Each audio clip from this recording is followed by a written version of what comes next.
Yeah. But I do know that before I went to sleep last night, to wake up this morning and that they're going to start filling up 100 blocks in a row, 200 blocks in a row. Now that's what's happening. Gas is going, like just they're gassing it now, going clutch, going hard. 100 blocks of time full of pictures. 300 blocks of time full of pictures. That's 300 times 10. That's how much you have to wait in terms of minutes. So it's a process. Your digital brick. I don't have much of my bag, let's say, in BTC, so it doesn't really bother me. But if I was sitting here and I had a big BTC bag, I would be a little worried that I wouldn't be able to move it. Who? No, don't you? I mean, why would you, bro? I mean, don't you trust the Lightning Network? No. No. You see? I never the have. small blocker narrative died. So, yeah, what's up?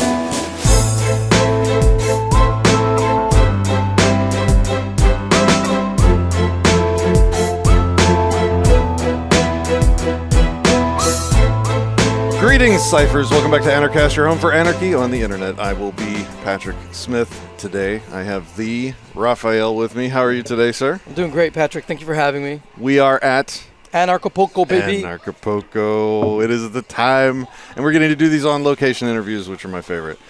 You said you want to talk about hyperbitcoinization today. Yes, correct. What is that? Hyperbitcoinization is the moment in time where the entire global market goes to the blockchain. Okay. And it's going to happen extremely fast, and we already begun. We're already in the path of it. I think we are in the... We're moving out of the second stage of hyperbitcoinization. First stage is the awareness of us having all of the building blocks for it to happen. That realization came into being about 2 months ago. Now we are in the space where we know we have all the constituent makeup to make it happen. So awareness is the first stage. Second stage is and you don't execution. necessarily mean Bitcoin like BTC specifically. No. You just mean crypto. Well, Bitcoin BTC is part of it as a stepping stone. Right. And so Ordinals is part of the process of hyperbitcoinization. You've heard of Ordinals and what's happening with BTC? No. So Ordinals has been... I'm going to be very honest with you because your audience deserves nothing more than honesty. So as you know, BTC was a PSYOP where they turned the Bitcoin protocol into a surveillance network through a layered approach that now the BTC network is dependent on externalities, just like any banker would want, right? So the health and the wealth of the network does not come no longer from within BTC, but it comes from without. And it's dependent on these externalities that are run by lizards, right? Banks. So it's really, if you look at the history of BTC, BTC is the PSYOP within Bitcoin history led by Bilderberg and MasterCard. And it is literally very well documented. So and it may not have started out as a PSYOP, but no, it was probably like captured for sure. I think, yeah, it was captured for sure. I think dates to keep in mind were like in 2015 when MasterCard literally invested in Digital Currency Group. Yeah. So the way that this worked, guys, is that the whole point of it all was to move you away from the Bitcoin blockchain and for you to be dependent on the externalities that they control. So just the real threat to them, and I would talk about it from a business perspective, is the fact that Bitcoin is the perfect manifestation of triple entry accounting. Triple entry accounting is where the triple entry is the cryptographic receipts shared by all on chain. The mathematical design, the topological design that best is conducive to cooperation, efficiency, and cost effectiveness is the blockchain itself, because it's 2 hops away. You're 2 hops away from being connected to everyone in any form of human cooperation. So the old school model of doing business comes from dual entry accounting, and that is the birthplace of what we know of as the corporation. With Bitcoin, the corporation dies because now we work for Bitcoin. Bitcoin is the business that we all work for. No matter what business you have, it will never outlive the blockchain. So in order for these for the legacy power structures to remain in power, they had to PSYOP Bitcoin from within and lead Bitcoins out of the blockchain and its power. So that's why you started hearing the rhetoric of making sure that the capitalists' productive power is limited within Bitcoin itself. And that literally was paid for by self-professed agent by the name of John Dillion. And these emails were leaked as he was talking to a Bitcoin programmer called Peter Todd. This is all in the ether now. Everybody knows this. But obviously they try to silence this. But so look up the conversation that was verified by Peter Todd himself and Gavin Andreessen, who's the guy that Satoshi left in charge, where this character by the name of John Dillion kind of threatens Peter Todd into forcing his hand into creating the auctioning process on BTC called Replace by Fee.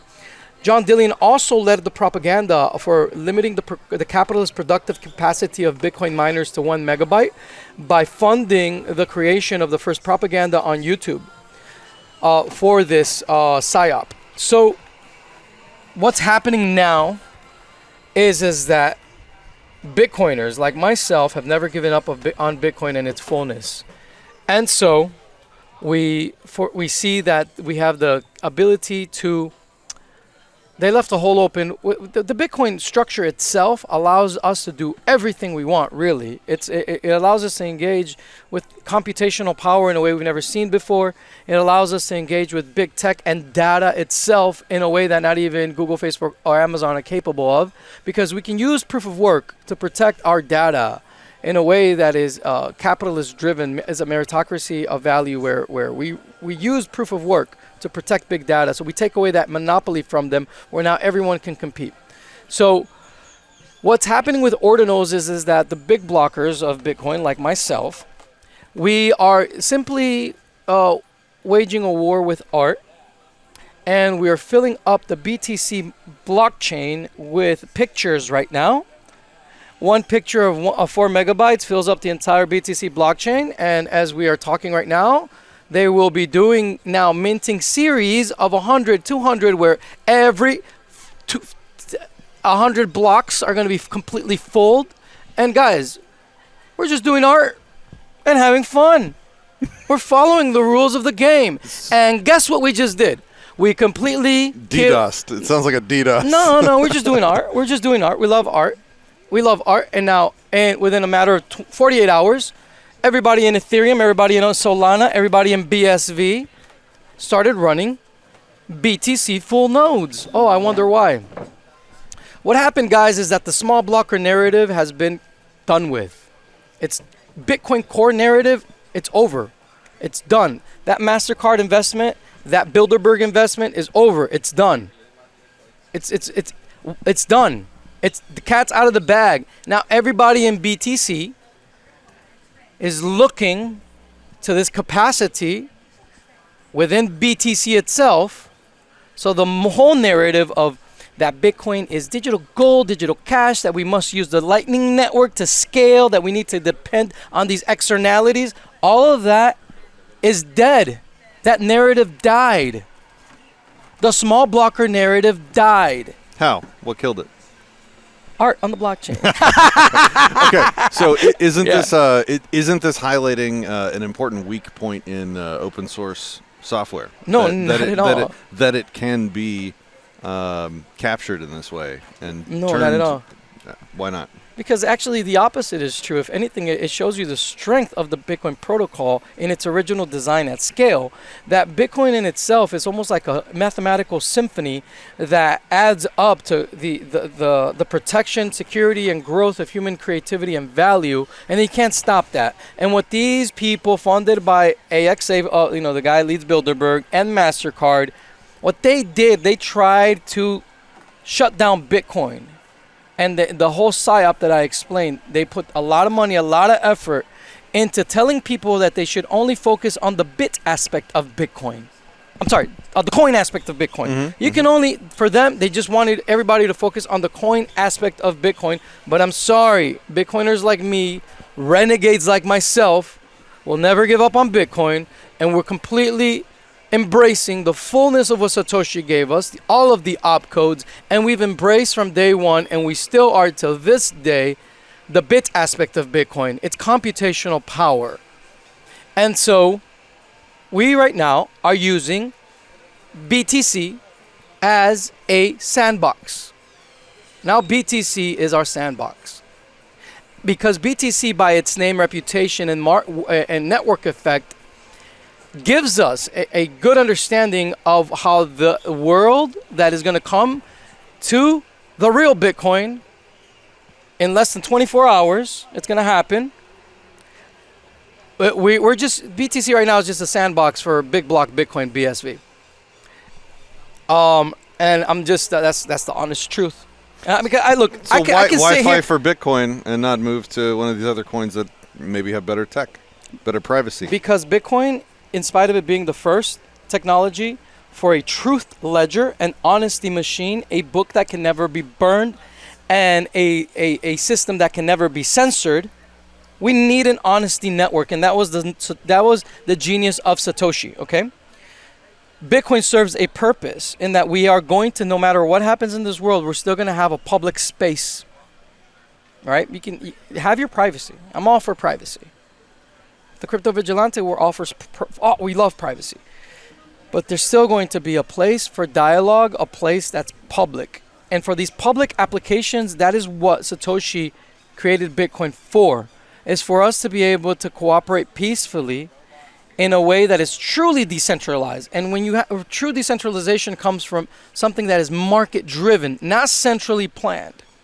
And so, in spite of it being the first, Bitcoin as a public truth machine is still the best. What happened to us, Patrick, what happened to us is that they used our own libertarian arguments against us. How? Well, they know very much. They watch us. They see what we're doing. They know we don't like the Fed. They know that they know we are all about end the Fed, Ron Paul. So when they saw Bitcoin, they made us focus on just one aspect of Bitcoin, which is the money aspect of Bitcoin, in order for us to end the Fed. But in reality, Satoshi gave us something a lot more important, bigger. And that's something that they try to keep away from us. But a lot of Bitcoiners like myself were like, no, dude, let me explain to you what that bigger thing is. The bigger thing is that, yes, you need to end the Fed, but you must also acknowledge that the future of all financial institutions are technology companies. Even the dollar itself, over 94% of it is digital. The real manipulation of wealth no longer is at the Federal Reserve. Even the Federal Reserve only has the power it has because of this one thing that I'm about to tell you. It's the monopoly of information. The greatest resource of wealth that we have is in our minds, is our creativity, is who we are as people. It's our thoughts, our information, our data, our big data. And that is the biggest source of wealth in the planet right now. Our minds. And they're mining our minds through social media. You open up Facebook, you open up Twitter, anything that these reptiles run on the back end, and they're literally watching your facial expressions through the camera. And they're seeing how your micro expressions react to different things that they put in front of you. And they are learning about you. They're mapping your face, and they're learning exactly what it is that you like. Every swipe, every millisecond that you stay looking at a post, okay? That is really their source of control. So what Satoshi gave us is much more than coin. So the coin aspect of Bitcoin, and I'm quoting one of my analysts at the Crypto Vigilante, Mr. Z, fucking brilliant dude, and this is what he said when he started realizing this. He's like, oh wow, Raph. And this is how he described it. The coin aspect of Bitcoin, Satoshi and his wisdom, their wisdom, they saw that Bitcoin needed a fuel. And that fuel, they had to come from within Bitcoin itself. Because this monster of a Bitcoin thing could not get fuel from without. The world as it exists would never give Bitcoin the fuel that it needed to grow. So embedded within Bitcoin is this economic incentive structure of aligned incentives to orient us towards a meritocracy of value that we see in Bitcoin miners, right? And it is that same game theory that miners have with each other, where the best miner is the miner who cooperates best with other miners. Guess what? When we build on-chain in Bitcoin, the best way to build on-chain is open source and interoperably. Because as a Bitcoiner, I mirror miners as a Bitcoiner entrepreneur, and I want to help you out as much as possible. What do you need, fellow Bitcoiner? Because your success is my success, and we leverage off each other's success.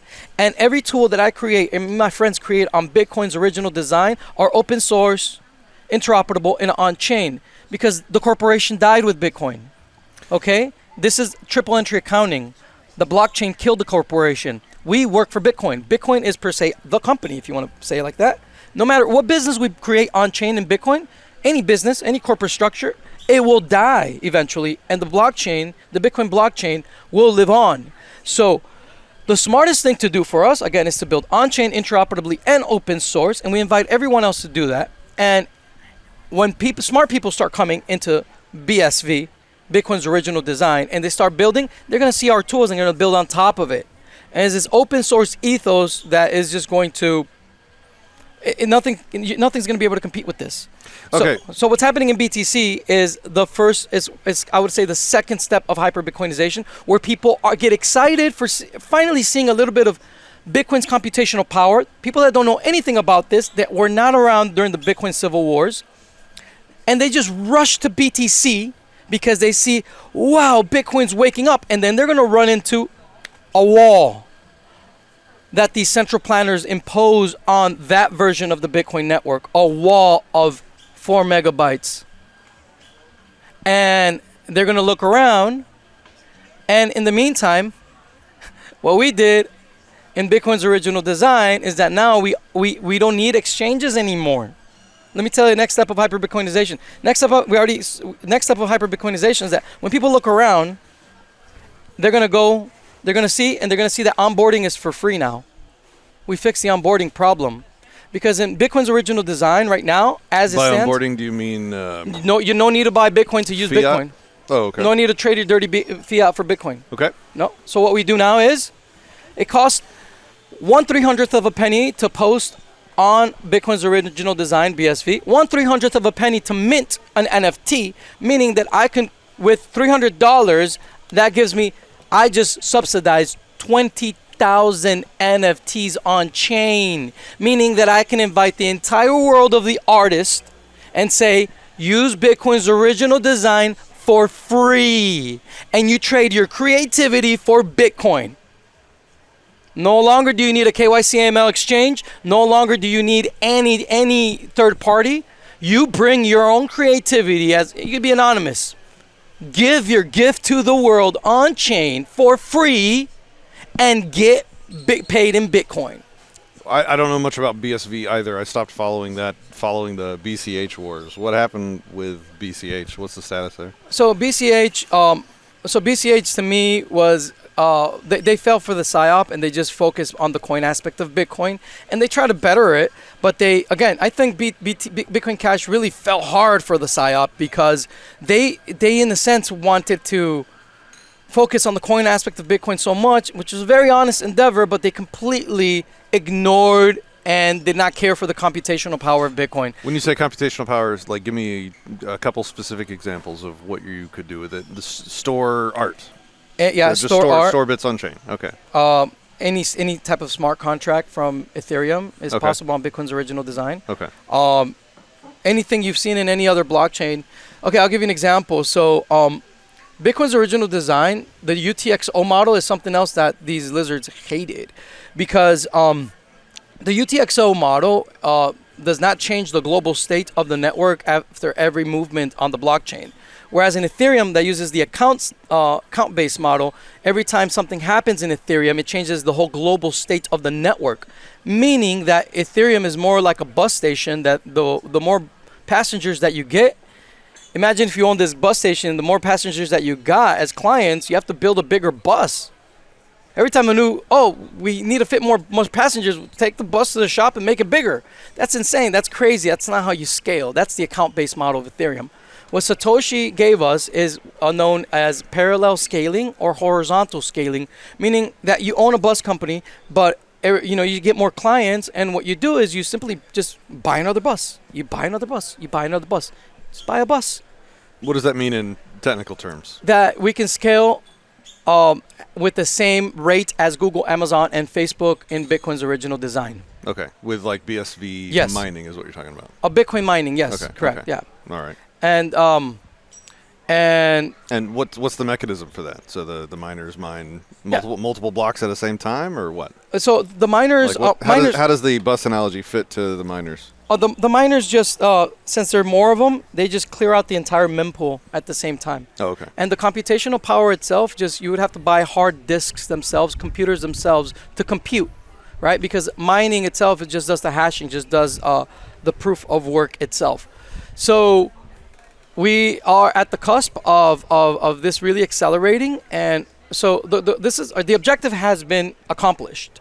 The objective was to kill the small blocker narrative. It's dead. How the hell will Peter Todd or any of these guys ever sell back to their audience that Bitcoin is just digital gold that you hodl and do nothing with it? It's dead. That rhetoric is gone. Right now, people that are in BTC, this is the greatest thing that's ever happened in Bitcoin. BTC itself is Ordinals, what's happening right now, and it's only going to grow. So you have people that are actually going to be maxing out the BTC blocks? It's happening right now as we speak. And it's only going to get bigger. And we're creating marketplaces on BTC. All of a sudden, us big blockers became BTC devs overnight. And the point of that is to slow it down, to annoy people, to what? We're just having fun and doing art on chain. But what's the point? Like from an activist angle. I already told you, we already reached the objective. How is we that? killed the small blocker narrative. Okay. It's dead. Okay, so it's a really psychological hack per se. You're wanting to interfere with BTC so that people look at other options? It's already been interfered with. There's nothing. I don't have to do shit. People are gonna mine. We're about to start doing music on the BTC blockchain.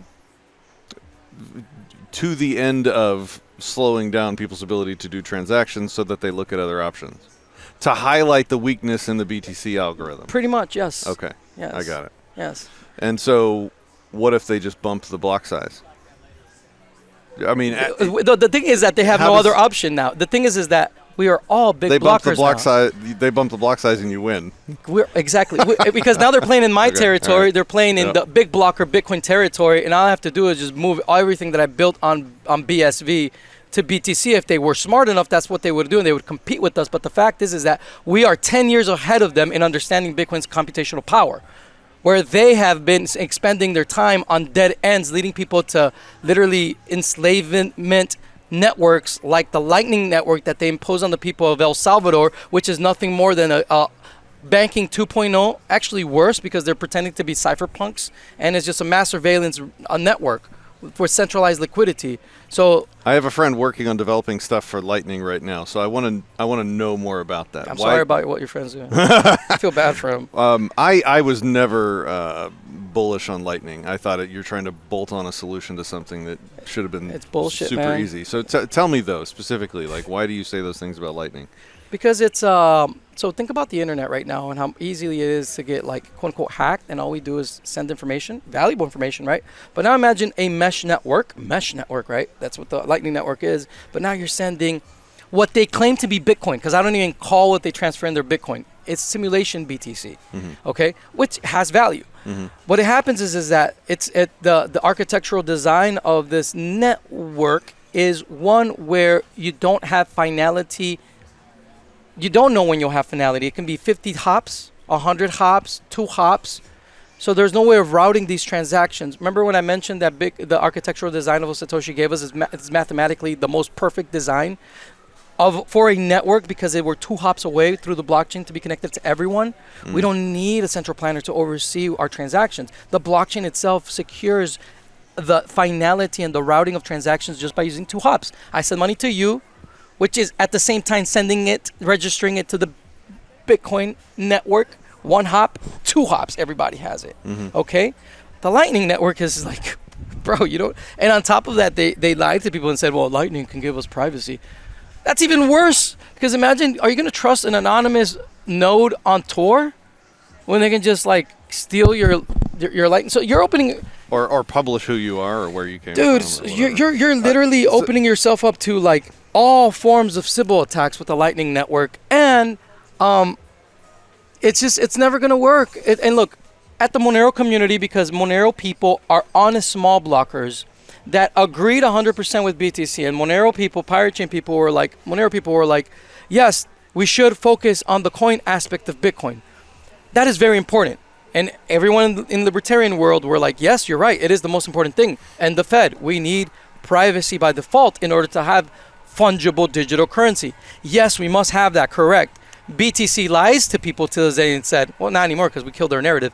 Oh, but Bitcoin BTC is private, and we have the Lightning Network, which is private, and we have Whirlpool, which makes it private. All these optional private features that are not private at all. And then what happened was that the real honest people from those crews were like, nah, dude, you guys are like, it's never going to happen on Bitcoin, be honest. And actually, they agreed with me like a big blocker, like, that's never going to happen. So what did they do? They started from scratch with CryptoNote, with Monero. So that's why Dr. Daniel Kim says wisely, people buy BTC thinking that they bought Monero. So BTC tried to destroy Bitcoin and then lied to people until recently, it's still been lying to people, that BTC is more private than Monero. Who says that? Do you want me to name them? Andreas Antonopoulos, Mark Moss, really? Tone Vase. Really? Yeah, dude. Wow. Like, they're creeps now, bro. Like, I can't really? believe. Yeah, man. Oh. I can't fucking believe it, bro. Like, these guys, they say things like, oh, well, it's just that BTC has a bigger network. So, since there's more people in BTC, it's actually more private. Like, they give you such fallacies, man. Literally, that's their argument. More private than Monero. That's such a fallacy, dude. That's horrible. I can't believe that these people are even saying that. But that whole small blocker narrative died already. We don't have to worry about that anymore because we are using their own chain as an example of real Bitcoin, of Satoshi really gave us, and it opens up the conversation again. Well, obviously, BTC is not efficient to be digital gold and digital cash.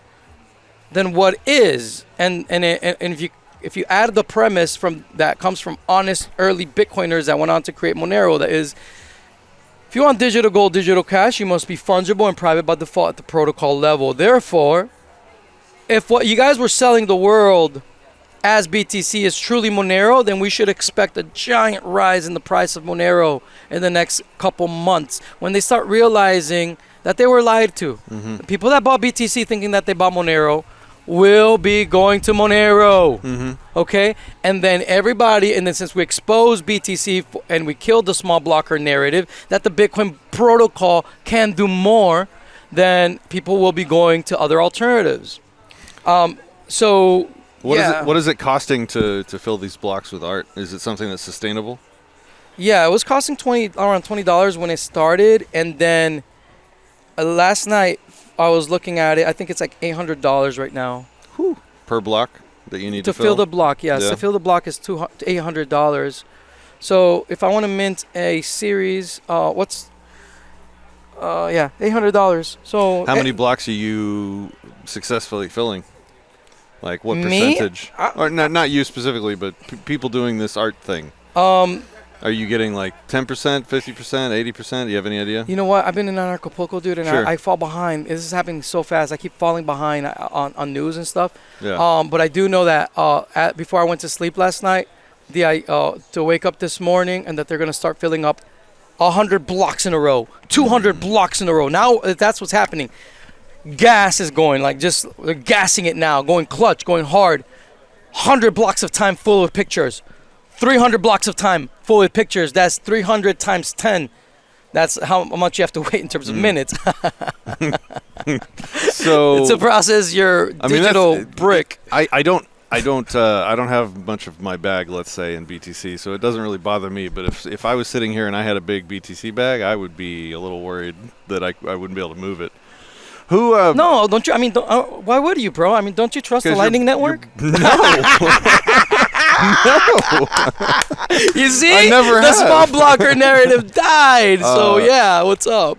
So, if people wanted to help, where should they go? Where can they find more? Oh, very, very simple, guys. All you have to do is just drag and drop on ordinalsbot.com. You don't even have to run a Bitcoin full node anymore. I mean, this just started, and people have to, people from Ethereum, Solana, BSV, they all became BTC devs all of a sudden, right? Because it's the coolest shit now. So they're like, obviously, let's be honest, it's a dual purpose, right? It's obviously to, have fun and then have fun in another way. Yeah. So they had to run a whole Bitcoin node, a full BTC node in order to do this. But now, ordinalsbot.com, you don't have to do that. You just drag and drop, pay the miner, and go. So are you getting these blocks in by mining blocks, or are you getting these blocks in by just submitting them to the cache and then, I don't know, have a high transaction fee, or you just pay a transaction fee. Okay. Pay your way into the network. So I think the BTC blockchain is going to be what I think it's going to be a very slow, rare and exotic blockchain of fine art. That's what BTC is going to be. And exotic blockchain of fine art. So think of so think about it this way, guys. Think of New York City, with no museums. Okay, imagine New York City with no entertainment. New York City with people all around. There's no nightclubs, no bars, no movies, no theater, no museums, no galleries, nothing, no entertainment whatsoever. And one day, somebody said, I'm going to open up a nightclub. What happens in that nightclub? Everyone shows up. Exactly. Yeah. Okay, that's exactly what's happening on BTC. For the first time in 14 years, that version of the Bitcoin protocol, which is, they destroyed their version of the Bitcoin protocol, but let's call it that chain of digital signatures. For the first time, it gathered a lot of people. It became a fucking metropolis. And we just opened a nightclub. Yeah. That's all we did. Oh, we can have fun here? Yes, actually, Satoshi gave us the means to have a lot of fun. A ton of fun. Dude, the shit What's the name of the website again? Ordinalsbot.com. Ordinals. Ordinalswallet.com. Ordinals Wallet. Ordinals.com. Okay. And there's there's going to be marketplaces right now. Why is it called Ordinals? What's that from? It comes from something with math and numbers. I don't know, some shit. The way that it was. Okay. I'm just having fun. No, yeah, that's I'm fine. just having fun. I don't know. That's cool, yeah. Yeah. Anything else you want to talk about? There's a bunch of stuff we can talk about. All right, what's next? Well, we are going. If you got to go, we got to go, right? But I'm not in a hurry. All right, cool, man. I thought you had to go. Dude, this is I was giving you an out. And no, Patrick, I'm here with you. Thank you for everything that you've done and your shows, and I know the Liberty community really enjoys watching you, and I really want to thank you for you're a great host, man. It got a little contentious in my past couple shows because I was challenging some people in what they believed, but okay. But turns out after the fact, a couple of people I challenged, they were okay. They did okay. They were fine with it. Some of the people weren't okay with it, weren't fine with it, and look, guys, I cannot be other than who I am, and if you're looking for a different host, then you're not going to find. I'm not going to fake it to make y'all happy. We're going to have conversations that I want to have. So cool. That's how it's got to be, So Hyperbitcoinization is here, guys, and we can be living in a post-Hyperbitcoinization world within 2 weeks. Yeah. I know it sounds crazy, but I know it's now possible. And we have a formula for Hyperbitcoinization. We know how to get there. You want me to give it to you? Yeah. Okay, so the formula for Hyperbitcoinization is the following. Number one, how do we build? We build on-chain, interoperably, and open source. Is that? Do you need me to explain? Yeah, that? I think we got that. Yeah. Okay. What do we build? Is the next question, right? Yep. We have to build applications that have the three of the following. They all have to have this in their whatever application is. It has to have the positive dopamine experience. A positive dopamine experience, not one that is conducive to enslaving people. Yeah, I got you. But one that is positive. We have to also, number two, have an open order lock for on-chain exchanging, so that what happened with FTX never happens again. With every block of time, we can prove reserves. Yeah. Okay. In all of these applications. And number three, we need to clean the internet through a noise to signaling machine, because what's happening right now, this is how we combat the problem of AI. Okay. This is a third thing that we have to build. It's actually already been built. Okay. And it's what problem of AI are you referring to? Noise and manipulation. So we live in a world where trying to make people into zombies addicted to the dopamine of social media so they can track and trace them and profile them and manipulate them. So AI, ChatGPT, all it is a noise creating machines for them to better track and trace you, to better profile, to better manipulate you, to better learn you. So you're saying they're going to like use AI to give you a feed that's more addictive to keep you looking so they can keep monetizing your eyeballs. Of course, Yeah. of course. It's just more noise. So then the question is like, how do we get actual signal, like positive signal? You're at Anarchapulco. Anybody here at Anarchapulco, anybody that's a libertarian to me is someone that has passed many intelligence tests in their life. Mm-hmm. They're highly intelligent people. They've passed many intelligent tests and they're here. So, but it's to get here, you don't get this signal on CNBC. You don't get it on the front page of Reddit. You don't get the libertarian signal because it is a costly one to get, number one. And it's a signal that the noise of the establishment wants to drown. So we have a problem of noise to signal, okay? So how do we better the noise to signal ratio, okay? Lower the noise, raise the signal. Exactly. But how do you do that? It takes both. Okay, but how do you do that? Because if you are aiming for eyeballs to screen, if you have an upvoting system that you would say, well, that's a democratic way of getting an honest signal. You actually know because you can Sybil attack that. The back end of Reddit.com is being upvoted by bots and the manipulators of Reddit. And at the front page, supposedly the front page of the internet, you're seeing what they want you to see. But they're giving you the illusion that this is a democratic process of upvoting. So upvoting can be Sybil attack. So upvoting is not a way to fix the noise to signal ratio. Okay? It also gives you the echo chambers that you get on Reddit. It gives you echo chambers, and it just it gives you a means to get manipulated if you believe that upvoting works, like on Twitter or Facebook, whatever. It gives you an illusion. So all right, so that's the first thing that we saw on the internet as a way to, which was a whole complete psyop of bettering the signal to noise ratio. Okay, number two, people within BSV, Bitcoin's original design, were like, well, how about if we, for every For those that don't know, BSV stands for Bitcoin Satoshi's Vision, right? Yes, correct. And it's an objectivist network. They are not. It's a network that sees the world as it is. It's a network that is not anarcho-capitalist. It's objectivist, very Randian. Oh, really? Yeah, 100%. Okay, I didn't know it was Randian. So for them, overall, and by that you mean the team working on it is? There is no team because okay. It's a fixed protocol. You don't fuck with the Bitcoin protocol.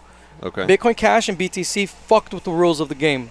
So how is it objectivist then? Like who's objectivist? Just the people that created it? No, it's just there's a very strong objectivist current of philosophy running within it. Okay. And the biggest distinction between an objectivist and an anarcho-capitalist is where they emphasize... One good conversation. What's their emphasis? Yeah, what's their emphasis for private property? So for us anarcho-capitalists, the locus and the thing we emphasize most, our emphasis for private property is physical private property. For the objectivists, their emphasis of private property is intellectual property. Right. Yeah. That is really the big difference. No, there's two. I mean, they differ on the state as well. Correct, yes. They're minarchists. Yes, exactly. Rand was a minarchist that believed in intellectual property, and yes, no amount of conversation can usually change their mind, unfortunately. But yeah. But so somebody like me would make the argument successfully, I think, that cryptocurrency is not a valid form of property. It's a value trading network. Okay. And they would disagree with that fervently. Correct. And that's why people within BSV are caught up in all these lawsuits, like with Craig Wright, and they're getting sued by Meta, Facebook. Who is? People involved in Craig Wright. More of the boomers in boomers in BSV, really, like the older cats that yeah, that's another can of worms. We didn't talk about that. It's pointless, really. But they're Randian, very Randian. My crew within BSV, we're all anarcho-capitalists. But we understand the Randian approach.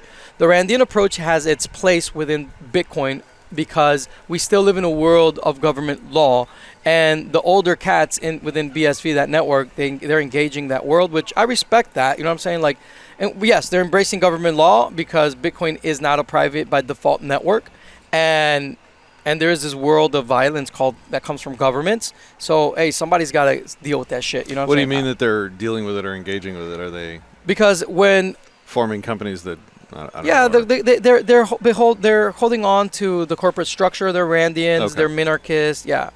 filing their reports and all that stuff? Yeah, correct. Also, they are all about patents and patenting things, as good Randians that they are. So, oh boy. So they're making it harder on the rest of us, is what I'm hearing. Well, not the rest of us, actually. All of a sudden, Facebook, Twitter, and all of big tech got together, and they formed the Crypto Open Patent Alliance, and they're going after these guys from BSV that got all the patents. Oh, they want BSV in their alliance so they don't have to pay. No. They want the Bitcoin original design, computational aspect of Bitcoin, the bits aspect of Bitcoin that I told you about. Mm-hmm. They want it to be accessible and free for them to use in their big tech platforms. So Zuckerberg cannot create the shit that he wanted on which is like the Web3. Everybody talks about Web3. No one knows what the fuck to do with Web3. The real Web3 comes from Bitcoin. And so what these guys, Craig Wright and his crew, what they're doing is that they are saying you can use our technology, but on the BSV blockchain. For me personally, from an anarcho-capitalist perspective, I know the value of Bitcoin's original design, and what I foresee is that when hyperbitcoinization happens, they're not gonna have to enforce any patents because you'd be dumb not to build on Bitcoin's original design. Who the fuck in the world is going to want to build outside of Bitcoin's original What design? kinds of stuff are they patenting? Because that might lock it up from being used in a better chain in the future if BSV starts making bad decisions. Well, they were not the first ones to start patenting, actually. Alibaba, IBM, Amazon, they were all started patenting these technologies. I mean, yeah. But okay? What are they locking up behind government guns? Nothing that you can't use for free on Bitcoin's original design. I don't know, man. There's like hundreds of patents, bro. Like, I can't give you a list. N-Chain, go look up N-Chain, guys. N-Chain, if you're interested in that. I really don't care. I think this is a conversation that it leads to nowhere, because in a post-hyper-Bitcoinization world, you're not going to have... No one's going to be challenging these patents because it's going to be impossible to build anything effectively outside of it. Yeah, but that's the same logic that you get with, like, vote for a Democrat and give them all these powers thinking that a Republican will never take office. What if BSV gets captured someday and we need to build a different blockchain that uses the patented text that BSV has locked up? Like, that's my... I'm just challenging you. To me, it doesn't matter. It doesn't matter at all. It doesn't matter at all because the technology that is pertinent to... that comes from the patents is technology that can only be done on BSV. Does that make sense? So you can't do it anywhere else right now. Now, what's happened is that people, for example, Monero is a completely different network, a completely different design. Monero has nothing to do with this. Okay, I don't know. Monero is completely different. I don't know the patents in question, yeah, exactly, so this might not be a valid question. I'm just giving you that as patents worry me, man. They patents fuck up the tech industry every time they get involved, everywhere. So it makes me worried. I mean, sure, I agree with you, but it doesn't matter. Yeah, this conversation like goes nowhere because whether they patented these things or not, Amazon, Google, Alibaba, all of these legacy big tech companies were patenting all of these exact technologies, and so. Either people from within Bitcoin were to do it, or well, that's a good counter argument. It's just look, man. If somebody's going to patent them, and they are, you want it to be somebody that you trust, at least for now. Exactly. Yeah. And so, like, but Bitcoin is not the only way of doing things. Like, if you look at what like Dero is doing, Dero is a big block network that is private by default, and they're accomplishing very similar things as BSV. Mm-hmm. And so it's and they're different. The technology is completely different. Tell me about Dero. So Dero is like the privacy Ethereum. Yeah. It's account based, and they've been able to figure out how to scale the account based model. It's Dero is another can of worms, man. That's a whole different conversation if you want to have that. Okay. But we were talking about the what to build. Bitcoinization, hyper-Bitcoinization. Yeah. So the signal to noise ratio.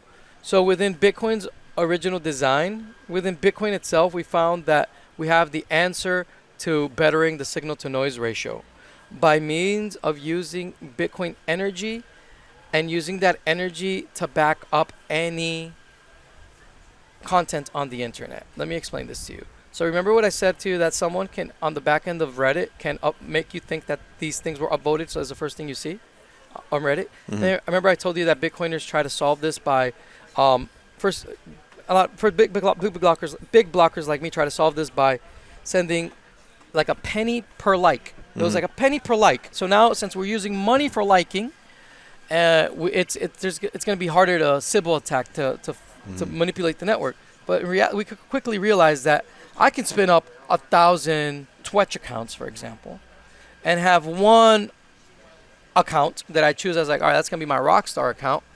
Anything that account I say within that account, I just upvote. I send pennies from all the other accounts.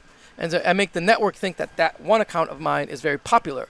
I'm manipulating the network, and all I did was just send money to myself from 1,000 wallets to one wallet. So obviously that system is not Sybil attack resistant. But it so turns out that Satoshi gave us the means to be Sybil attack proof when ranking content on the internet. How? Well, you've probably heard of Michael Saylor talk about that Bitcoin finance, the coin aspect of Bitcoin is like a swarm of energy wrapped around protecting your transactions, right? That's how he describes it. So imagine that same like imagery to describe any content on the internet. So if you find something, this video, you found it very, very important. Now you can wrap Bitcoin energy around it and vote using Bitcoin energy. The thing about Bitcoin energy is that it is provable waste. You'll never get back. So you can't send that waste to someone. Like I can't just send waste and like harness it elsewhere. No, dude, I spent the energy and I'm never getting it back. Yeah, it is released as heat into the atmosphere. Exactly, it's gone. So that's how we're ranking content on the internet. We discovered a new type of Bitcoin transaction, and we call it Boost Proof of Work, Boost POW, for this new upvoting type system of wrapping energy around any content on the internet, and it cleans up the internet because now the more you wherever the Bitcoin energy goes, the focus flows. For any smart actor in the market that pays attention, it's harder to Sybil attack something that regards energy that is wasted, right? Energy spent. And so we have, so when we started this experiment, so this is a new type of Bitcoin transaction. Let me. Yeah. So what we did is that we are mining from our laptops now. Bitcoin protocol. We don't need miners right now. This is fucking cool. On BSV. On BSV, yeah. Because a new type of Bitcoin transaction. Remember the analogy I gave you with the buses? Now imagine that we discovered a village of midgets that want bus rides, but they have a lot of money, but we can't they don't feel comfortable in the big bus, right? So what we do is that we make little buses for them. We put them we fill them up once the little bus is full. We put them in the trunk of the big bus, in the normal size. And then the bus sends it to the blockchain. So that's what we did. So Boost Proof of Work is the midget mining.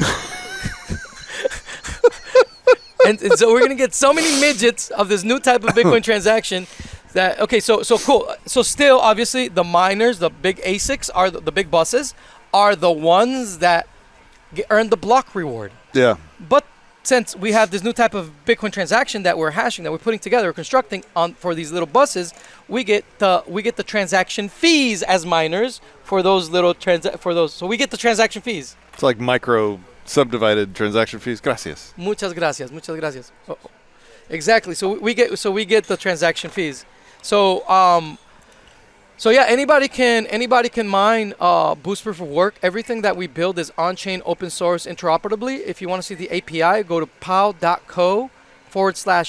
That's the API. All of our applications are on-chain. And let me tell you what. POW.API. POW.co. .co, sorry. So /API. Proof of Work Cooperative. Okay. POW.co. .co/API. That's our API. Okay. And so we started thinking, okay, dude, like Bitcoin's a brain, guys, and we're all synapses, nodes of this Bitcoin brain. And we have this means of activating the Bitcoin brain with Bitcoin energy by putting content in our communication with each other. So how does the Bitcoin brain actually jumpstart? How do we think? We think with questions. We ask ourselves questions. Our subconscious mind from our memory and imagination gives us answers. Okay, cool. So how about we start asking Bitcoin open-ended questions? Oh, how about if we allow for open-ended answers? Oh, askbitcoin.com. Try it out. That's exactly what it is. We're waking up the Bitcoin quote-unquote AI. Okay? So it's really fucking cool, dude. Do you want to fire up your phone right now? Go to askbitcoin.com and Sure. look at the questions that were asked. If I have internet, we'll give it a shot. Askbitcoin.com. Askbitcoin.com. Askbitcoin.com. So we're waking up the Bitcoin mind, our AI, powered by proof of work, which is the opposite of what these lizards are giving us because their AI is proof of stake. Okay. It's just more noise, deep fakes. What are you going to do? Questions in the last hour? What? Last 24 hours. Yeah, last day is cool. Go to last day. Right. Yeah, because it's ranked by time. So, like, there are some topics of conversation that are timeless, like philosophy, right? All time. Hylomorphism versus dualistic theory. Who was right, Aristotle or Plato, right? So you will be able to have those conversations. And so those answers will obviously, because we care as human beings about the answers to those questions, and those deep philosophical questions, you're going to be able to ask them, and they're going to be boosted throughout time. They're timeless.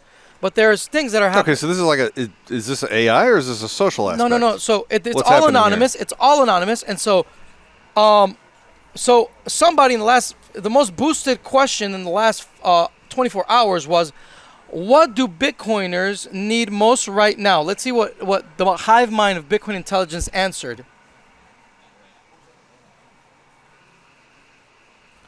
Okay. Okay, so this is not AI. This is people having a conversation and voting it with their money. With their no money. Spent energy. Provable waste. Oh, Bitcoin okay. energy. Okay. Remember? Okay. First top-rated question was, most boosted answer was, pay attention more closely to the information associated with the boost POW costly signals at pow.co. Okay? And so I'm not even going to read the second answer. If you want, you can read it, but if you like it, you can boost it, you know? All right, cool. So check this out, Pat. Interesting. Yeah, so go back and, like, this is genius. All right, I want you guys, please, you guys have always talked about we libertarians need a meeting of the minds. This is it. Okay? AskBitcoin.com. This is where we come together and we build together. We coordinate using proof of work energy. Bitcoin proof of work, guys. This is where we do it, okay? And so we started asking the question, what should we do next, Bitcoin? Bitcoin, what should we do next? And Bitcoin started giving us answers. Okay. And we were like, holy shit. And so we would listen to Bitcoin and do those and work on that, like develop this application. Bitcoin would be like, it would be great if Bitcoin developed this application on chain. So we would, within the next 24 hours, the fucking application was done. Boom. And then Bitcoin. And then what should we do, Bitcoin? And then Bitcoin would answer. And the whole time is very dynamic. Answers are being posted by whoever has ideas. And energy, Bitcoin energy is flowing to where we're the most valuable of ideas. And so, okay, very important point that I need everyone to pay attention to. Boost proof of work is not an oracle for truth. I repeat, it is not an oracle for truth. It is just a costly signal. Costly signals are honest ones. They're honest ones insofar as their honesty achieves its success the moment it gets your attention. For example, guy pulls up in a Lamborghini, boom, got your attention. The costly signal of driving a Lambo is unnecessary. He could have gotten here in a Toyota, but this guy pulled up in a Lambo. It accomplished its goal the moment it caught my attention. Remember, eyeballs the screen, right? Mm-hmm. That's where the manipulators get you. Mm-hmm. So, but if we use proof of work energy, it's harder for them to manipulate us. Mm-hmm. So, boom, Lambo pulls up. It's not a locus of truth. It doesn't mean that, like, the dude owns a Lambo. It just means a dude pulled up in a Lambo. Now we must ask about the guy in the Lambo. Does he own the car? Does he work for a rental company? Is he just a chauffeur? Or is it really the Chad that drives in a Lambo whenever he goes to the coffee shop. You see? Yeah. Okay, so it's like, I'll give you another example. Girl, really hot girl, beautiful rack, gets your attention. You still got to get to know the girl. Maybe she's crazy, right? All right, so you still got to get to know the girl, guys. Don't fall for the costly signal. So it gets your attention. We just want attention. That's it. We just want. This is a new way, a new world of marketing is really what Boost Proof of Work is. All right, it's a new way of intelligent actors in the market to communicate with each other using provable waste. Okay. Could someone put energy onto something that is bullshit to get your attention? Yeah, they can do that, but they're going to lose their fucking money because other people that care about that topic of conversation will say the opposite and say, fuck you. No, it's not like that. And guess what? Energy goes, so it's going to be, it's a place to get honest signals. So this comes from the theory of biology called the handicap principle. The handicap principle was developed by Zahavi and a couple other evolutionary biological theorists after Darwin. And they said that this was the missing piece of the puzzle that Darwin missed, which is that animals spend energy and give themselves a handicap. Males do, men. In the animal kingdom, the males give themselves a handicap to signal fitness in the wild to the females. So think of the peacock. The peacock gives himself a handicap by having a beautiful tail, and he makes himself more vulnerable to predators, but he struts around the forest and the jungle saying, look at me, how fucking successful I am. And all the girls are like, damn, he's got a big ass tail, like pay attention. And that's all that mattered, that he got the peahen's attention. Okay, and what we discovered is that Satoshi in their genius, they put the handicap principle embedded within the Bitcoin economic design, where miners spend energy that they'll never get back, and any rational participant in the market sees all of those leading zeros of spent energy and is like, what the fuck? What are these crazy computers doing here? Spending energy that they will never get back? There you go. You got your costly signal. You caught that person's attention. Now that computer scientist is going to say, what's really going on here? Why is it that there's people in the world of computer science spending energy that they will never get back? What's going on here? It already accomplished its mission. It could be that Bitcoin was, it could be that some stupid person is just wasting energy for no reason, but it causes the person to look deeper and say, holy shit, there's a whole network here, and you can see the fractals of how this is an economic design, and there's this thing called proof of work, and there's a coin, and there's a computation, you know what I mean? Mm-hmm. Computational power. This is a new internet, So costly signals demand just catch your attention, and once they catch your attention, that's all you do. So then we started asking Bitcoin, right? Bitcoin, we started talking to Bitcoin. What should we do next? And Bitcoin told us what to do, and we would do it.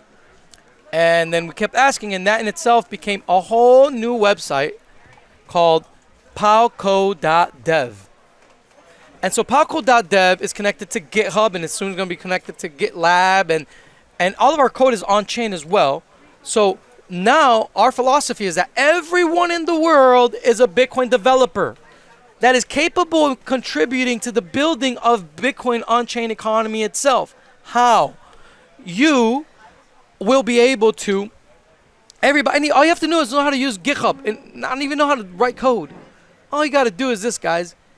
Learn how to do a GitHub commit, write an issue, and say, I would like for this website to have the color, it would be great if this button light up more, blah, blah, blah. And once you submit that commit, that automatically goes to palco.dev. It takes it straight to palco.dev, and then other Bitcoiners look at it, and if they see that as valuable, like that's a very valuable suggestion, and yeah, he's right, we should add that to that website. That's gonna be given Bitcoin energy, and it's gonna rise to the top. So when Bitcoin developers wake up in the morning and they fire up their laptop and they see palco.dev, like, what should I work on today, Bitcoin? Bitcoin's already at the top. blinking at them like look at all this Bitcoin energy that was spent and getting your eyeballs. Bitcoin says that this is the most important thing you should pay attention to right now. And guess what we also did? We added Bitcoin bounties to every commit. There we go. That was the next question. Yeah. How do you reward the devs for following what Bitcoin tells them to do? So not only do the Bitcoiners get the attention of the devs using Bitcoin spent energy, but now they say, oh, damn, this is something that they really, really want. But maybe here is only like 9 Bitcoin. But the second one that got most attention, this one has 55 Bitcoin. Obviously, I'll go with the 55 Bitcoin. Or you know what? Actually, no, the community really needs the number 1. They might not have enough money for that. And it's not that hard. 9 Bitcoin is not bad. I'll take the job. I'll take the job. It's what they need. And I'm collaborating and cooperating with my brethren. And, you know, we're leveraging off each other's success. So, yeah, I'll fucking take care of that. Guess what, Patrick? This shit took a life of its own, and we meet every fucking day, at least once. Your guys started this? My crew of Bitcoiners, yes. Yeah. Awesome. Yeah. It was the guy that discovered the boost proof of work is the emperor of Bitcoin himself, and the father of Bitcoin maximalism, and the father of hyper-Bitcoinization, the guy that dubbed the term. Daniel Krawitz, the Emperor of Bitcoin. The Emperor of Bitcoin. You've met the Emperor of Bitcoin. No, I haven't. You've never met the Emperor of Bitcoin? I'm going to have him on your show, guys. Let's do it. Yeah, the Emperor of Bitcoin. And so this is his discovery. He's the one that dubbed the term hyper-Bitcoinization. And he's the guy who is literally the father of Bitcoin maximalism. He's incredible, dude. Is he still a maxi? A real Bitcoiner. It's like a BSV maxi. Yeah. Oh, okay. Yeah, a real Bitcoiner. Okay. Well, you like maxis usually just mean you're only BTC. But those guys are done. Remember, I told you we killed their narrative with. I knew Ordinals. they were done 10 years ago, man. I have not been. Yeah, me too. My bag has not been there. Yeah, me too. And I've caught in shit for that, but it's just so obvious. Yeah, because you're smart. Well, no. So look, technology. I'm a technologist, right? That's what I do for a living. A technology that doesn't iterate quickly dies quickly. 100%. And there's something about BTC and the way it's set up. They just weren't keeping up. They're not iterating. It was on purpose, man. They killed it on purpose. It was on purpose. They wanted to destroy Bitcoin, but guys like us and the Emperor, we were like, fuck no. Fuck no. We stand our ground, and we're going to fucking fight for Bitcoin's original design and everything Satoshi gave us. And that's the marvelous shit that I'm talking to you about right now, because these assholes is like having a baby from heaven fall, and the baby falls and it starts growing. The baby starts growing and the baby starts walking, and the small blockers are like, that's it, he's done growing. Put it in a box. They put him in a box. You cannot do anything else. Lock the box. All of this programming that he got from God to be able to speak, write, do literature, mathematics. You can't express those faculties, man. You're just meant to walk. Digital gold, digital cash. Oh, you want to do something else? We'll give you a crutch, little guy. Here. Externalities, Lightning Network, here. Externalities. Oh, what else you need? Oh, well, yeah. No, fuck you. Fuck you. No, the baby can talk. Bitcoin's talking to us now. Bitcoin is literally, we are all part of the Bitcoin brain. You watching this are a synapse in the Bitcoin brain, a neuron in the Bitcoin brain. We're nodes of this network, and we're communicating with each other, and we're using Bitcoin energy itself so that this network, this brain that is waking up starts to connect and figure shit out. AskBitcoin.com. That's what we're doing, dude. It's fucking amazing. And everything we build is on-chain, open source, and interoperably. If you're watching this right now, if you're a developer, within 30 fucking minutes, you can create your own version of AskBitcoin.com. I want you to grab the Boost API and build whatever the fuck you want with it. Because I'm a Bitcoiner. Corporations are dead. Bitcoin killed the corporation. No business that you create on Bitcoin or in crypto will ever outlive the Bitcoin blockchain. Get that through your head. The small blocker narrative has been murdered this past week. Everyone in BTC is a big blocker now, whether they realize it or not. They'll have to be. They are now. If they want to spend through market forces, if they want to spend their bits, they're going to have to be it's big blockers. Done. And I'm telling you, the shit that we're doing in BSV, when people figure this shit out, guess what's going to happen? Just like the whole world right now is converging around Ordinals, and everybody from Ethereum, everybody from Solana, everybody from BSV became a quote-unquote BTC dev overnight. Guess what's going to happen? So Boost Proof of Work is, oh, guess what we did, man? What? So we grabbed all of the Bitcoin, the YouTube catalog, the entire YouTube catalog, Yep. and we're putting it on the Bitcoin blockchain, and we're ranking all of the YouTube catalog using Proof of Work. It's called powstream.com. Fire it up, dude. You're not storing the bits, are you? You're just storing like links to the videos. The metadata of the video goes on chain. Okay. But in the future, if we want, we can put the whole video on chain. We could do that.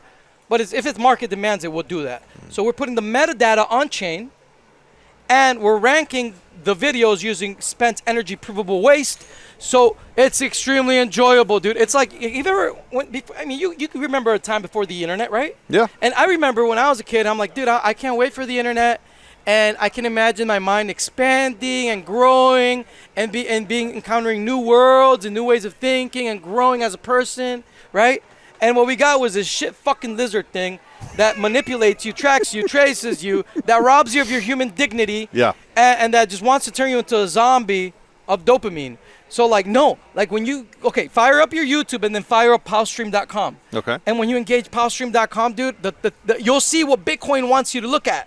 Powstream.com. Powstream.com, bro. And we did the same thing with Spotify. So the entire Spotify, we don't use it as much, but the entire Spotify catalog is now available for us to rank using Proof of Work, and it's called boostify.me.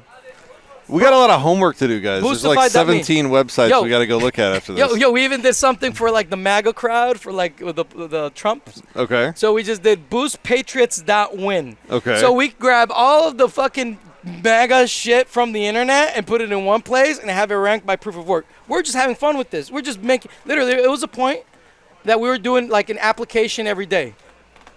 Like, yeah, there's even now, like, this has branched out. There's now there is the first music production company on chain called Geist, and they have daily meetings as well. So this is the what to build, right? We're still at the what to build. How to build? How do you build? On chain, open source, interoperably. What to build has to have positive addiction of social media, but positive dopamine. And the answer is Boost. I explained Boost. Yeah, Boost signal to noise. Yeah. Okay. And it has to have the open order lock of an on-chain exchange, so that what happened with FTX never happens again. Has every block of time, has to verify reserves, and we can interact on-chain. Okay. Okay. So now the next step is, how do we execute? I'm giving you guys repeating. This is the formula for hyper-Bitcoinization. We know how to build, what to build. Now, how do we execute in the market? We execute in the market by solving the onboarding problem. We already did. No need for exchanges. There's no need for you guys to use your dirty fiat and exchange it for crypto. What we did is that now, since every post on Bitcoin's original design is 1/300th of a penny, with $300, I can subsidize 20,000 NFTs. Or 6.4 million posts. I think the number was yesterday.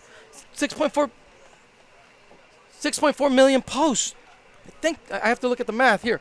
Anyways, so a shitload. It's all good. So in other words, we can subsidize the onboarding for crypto, for Bitcoin.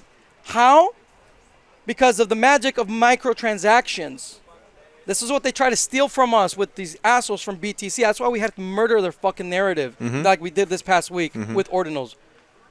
Because that was, that was Bilderberg money. That was MasterCard money. Dude, right? As soon as this is over, I'm going to ask some people about what's happening with the Bitcoin blockchain. I want to see how this Ordinals thing is going. They're getting mind-fucked. You got headlines yet? Are there headlines about this yet? Are you pissing people off yet? I'm giving you the exclusive. Oh, okay.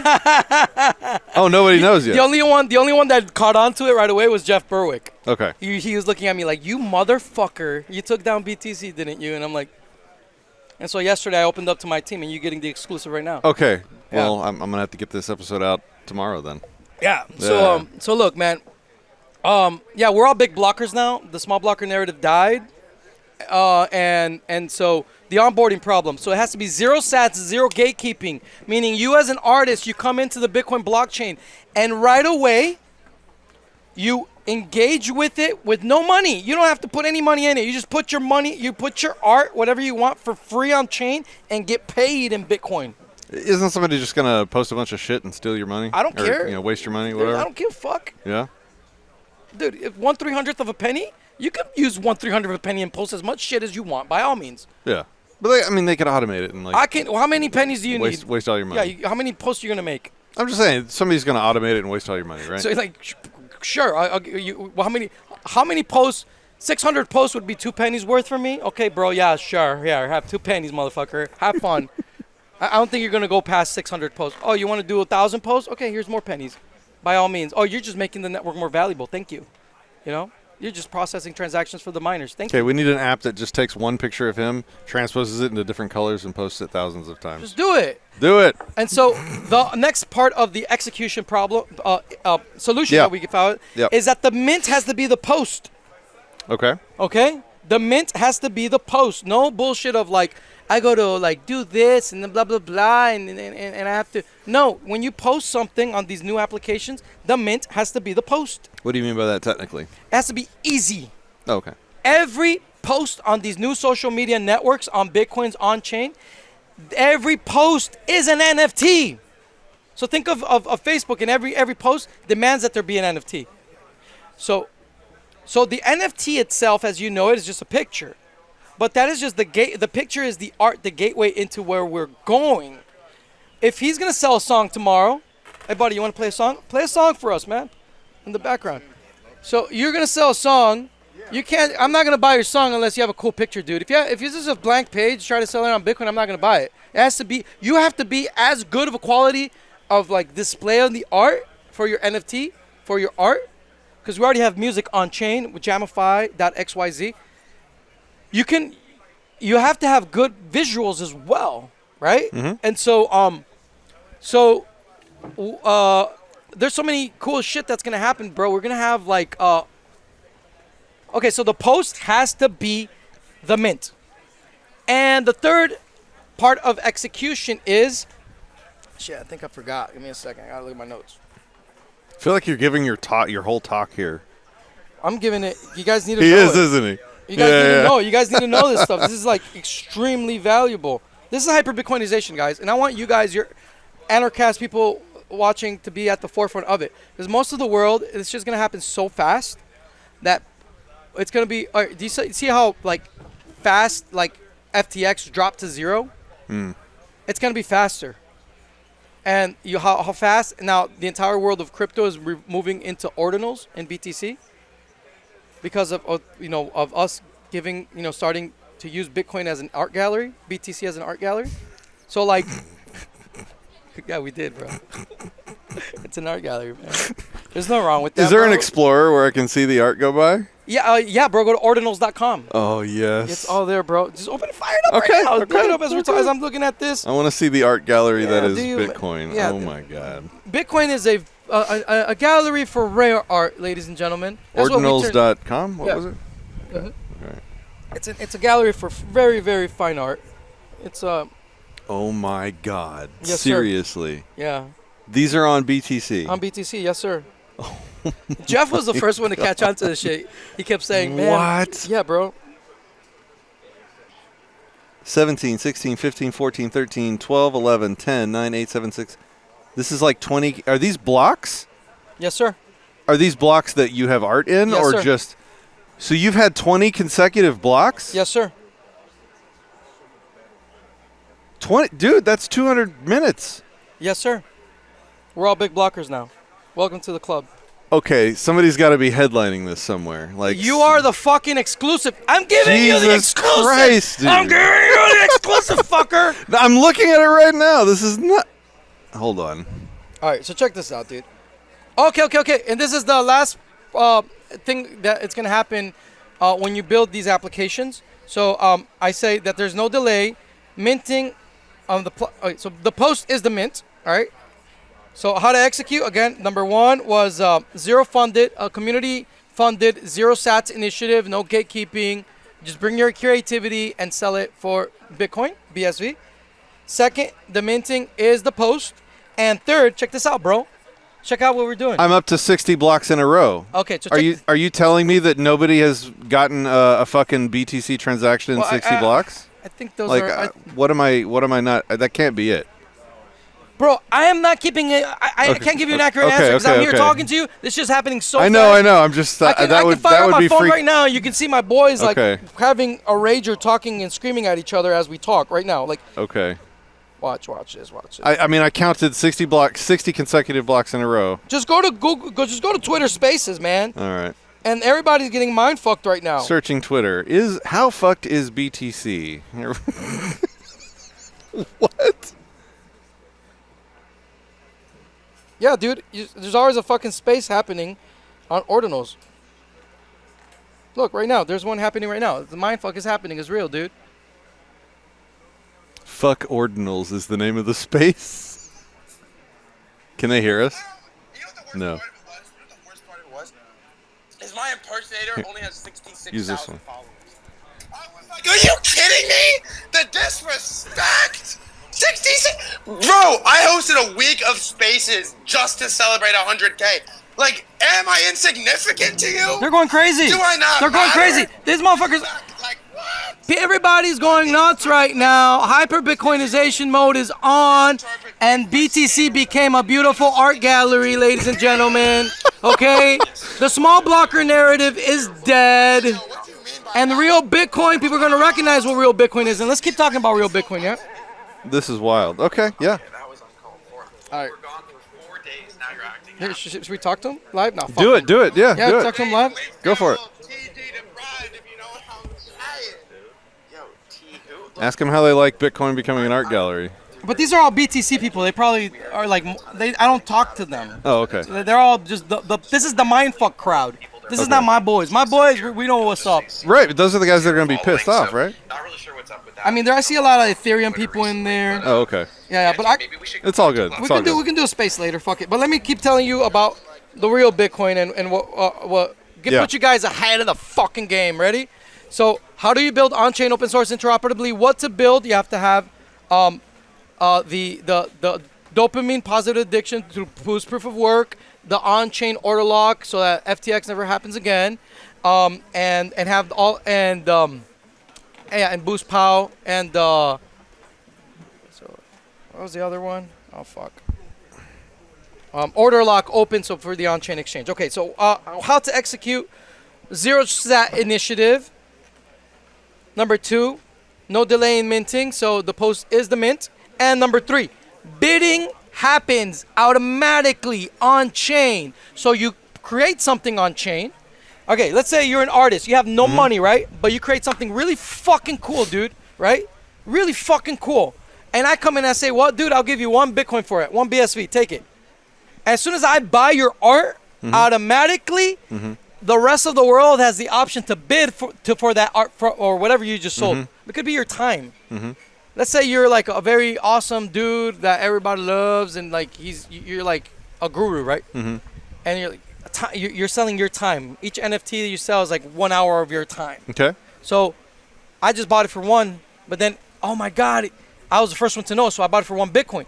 Everybody in the world, since you're so fucking popular and they want your time, they want to sit down with you and talk to you, everybody's gonna be like, fuck man, I'll give you 2 Bitcoins for that hour of his time. Bidding is automatically on chain, happens automatically on chain. All so right. that's the future, bro. So again, And somebody's deving that into BSV? yeah, it's already happening right now. Okay. All right. It's just this whole Ordinals thing kind of.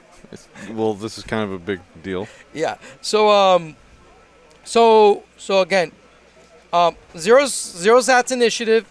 The posting is the mint, and bidding happens automatically for all digital assets owned on chain. Oh, and this obviously will have optional anonymity features because for these applications, because let's say I own a bunch of NFTs or whatever on chain, and I'm like, dude, I'm in a financial pinch. I got to sell these now, so maybe I want to lowball them, and then maybe I don't want people knowing that I'm in a financial pinch or whatever, so I want to be a little anonymous about that, right? You know, just sell them cheap, right? and everybody bidding, they'll probably get a good deal, right? I can do limited time offers as well. So okay, so these people think that the Ordinals thing is mainly like NFTs, like they're actually just making it an art gallery. They don't seem, none of the reports I'm scrolling through are saying that it's some sort of anti small block activism. Because they're dumb, bro. They're behind. It's like, okay, people. I'm not saying you're wrong. I'm just saying that's where the internet is right now. People in life, the human being hates being told what to do. And the images are stored on-chain, not just like linked to IPFS or anything. It's on-chain. Okay. That's how you fill up the 4 meg. Yeah, okay. yeah. All right. People need to, human nature, people want to like come to figure out shit for themselves. People will never give you credit for like, oh, dude, I figured this out because of you. Maybe if they're humble and wise and smart, but the vast majority of the masses, they want to have that experience of oh, I figured this out on my own. You know what I'm saying? Yeah. So people are figuring it out, and it's kind of like gently we need to lead them there. But the cat's out of the bag. We killed the small blocker narrative, and we're all big blockers now. It's that simple. We're all big blockers now. I was an OG big blocker for the record. Nice, bro. 11,000 NFTs minted is the headline I'm seeing right now. Yeah. What did that cost? Holy crap. Yeah, dude. Well, it started like around $20, and then like when we were doing the Libertarian thing, I don't know if you were there. No, in Mexico City. Yeah. Like the mint at the time was $20 to mint, and people were selling NFTs for 0.7 BTC. Mm-hmm. So imagine putting in $20 and getting paid $16,000 as an artist. No fucking brainer, right? Yeah. So yeah, and last time I checked, dude, like this shit's being sold for 2.5 Bitcoin. So yeah, I saw some of that. All right, cool. yeah, dude. So it's so okay. The last thing is, hit it. How would the UI UX of these new applications work? All right, how would they look? So think of a block explorer, but no longer is a block explorer just financial transactions. It's a marketplace. So you can have opcodes for bidding and transferring and all this stuff in BSV. Yeah, Satoshi gave us all of these things. It's just that these assholes called small blockers kept us away from all of these. We could have had this. How long until we get these opcodes and stuff? It could be like, it's already here. Oh, you already have them in BSV. We've been having them since BSV. Since Bitcoin. Since January 3rd, 2009, this was possible. Okay, do you understand the shit that we've been going through as Bitcoiners now? Since January 3rd, 2009, we've had all these capacities, and these lizards came, and they told us that Bitcoin was this fucking thing that is nothing but a digital gold, that it has no utility other than hodl, and that you need to just give it some crutches called the Lightning Network. You don't need protocol changes to No, to do dude, this stuff, Satoshi gave us everything, dude. All right, okay. In spite of it being the first, the original design is still the best for an global marketplace on chain, for a truth machine that can never be censored, and for it to be the book that they can never burn. Okay? We live in the world of fake news, of a lot of noise, of social media, of censorship, right? Bitcoin is the way out. Satoshi knew that. Satoshi knew that the biggest shit that we're dealing with is not the Fed. Sure, Fed's a big problem, but it's these fucking giants in big tech that monopolize our information and use it against us. And he gave us the means, the way out, even to fix the Fed, to fix all that, because even they themselves are tech companies now. Banks are tech companies. Every bank is a tech company now. So the UI is the block explorer with, UX that will allow you to interact with the chain in these ways like bidding and stuff like that. In the future, think of what you're going to be seeing is the chain of digital signatures is the chain of digital ownership or representation of ownership of everything in the market. That if you want to put it up there, you could. Okay. Is that fucking cool? I'm going to put this podcast on there. Please do. Can we do it? I can do it. If you put it on YouTube, I can do it today. Like right now. I can show you how to do it. We'll put it on powstream.com, which is taking the entire YouTube catalog of videos and storing them on the original Bitcoin protocol design and categorizing it using Bitcoin energy. All right. Yeah. So that's what's up, man. Last word? What else? I'll give it to you. What do you want to say? Peace, love, anarchy. That was my line. No, that's good. Thank you, sir. All right, man. Appreciate Pleasure. it. Have a good one. What up, Vigilantes? I am on my way to go speak to the business association of this whole area of Acapulco called Bonefield, where we have Anarchapulco. We're gonna set them up with crypto. So all these people, all these businesses are gonna become merchants, crypto merchants. So very excited about that. I'm actually walking there right now. So at the end of Anarchapulco, I felt compelled to give a workshop.